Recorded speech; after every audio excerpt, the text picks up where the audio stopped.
That isn't popular, loving one another. No man has seen God at any time, and if we love one another, God dwells in us, and His love is perfected in us. You know what you can tell when you get around somebody real quick in just a few minutes, Lance, you know if they love you and if they've got true love in their heart. You can tell. I can in just a couple minutes. My spirit begins to absolutely witness that, and it connects, and I know. And I've been around some folks, and I'm thinking, oh boy, they can't stand me.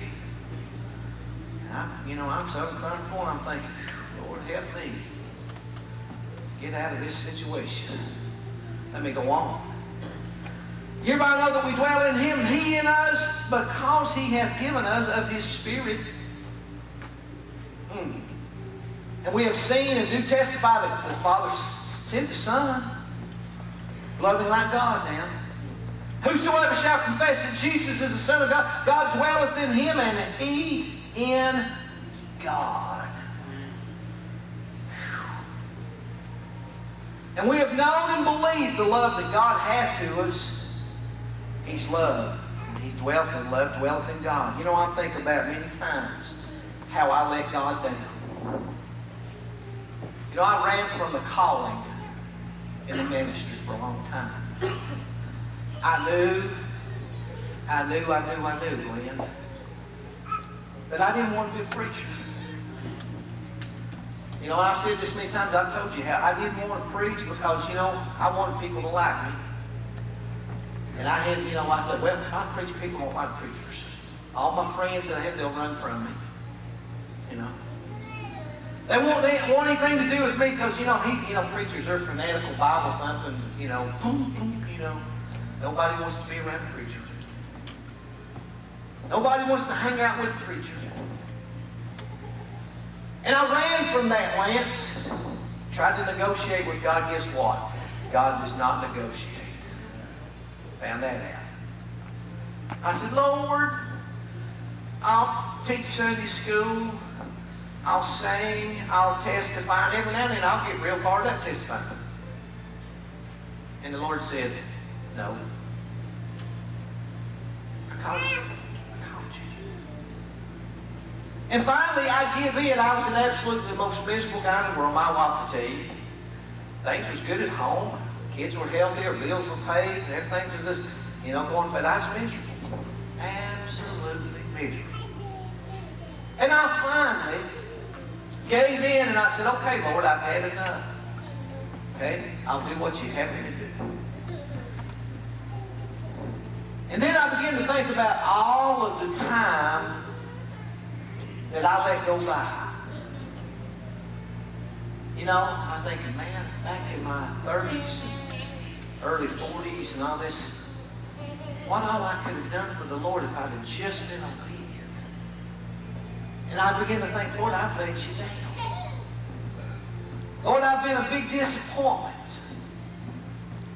And Lord, I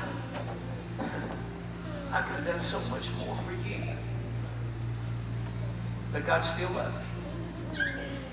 And He said, from this point forward, I'll do mighty things. And at that point I said, okay, I'm going to absolutely keep the pedal to the metal till I die. Till I leave this world wide open. But I'm so thankful that, even though I was a disappointment to Him and I ran from Him, I could have done so much, He still loved me. Never one time did He say, okay, girl, I'm done with you. Whoop, I've tried. Did my best, I've tried with you. No, you just wouldn't listen. I'm moving on to somebody else. Never one time. But how quick are we sometimes to do that? Guilty. But He loved us despite all of the things, the shortcomings, all the things that we've done. He's loved us. Unbelievable love.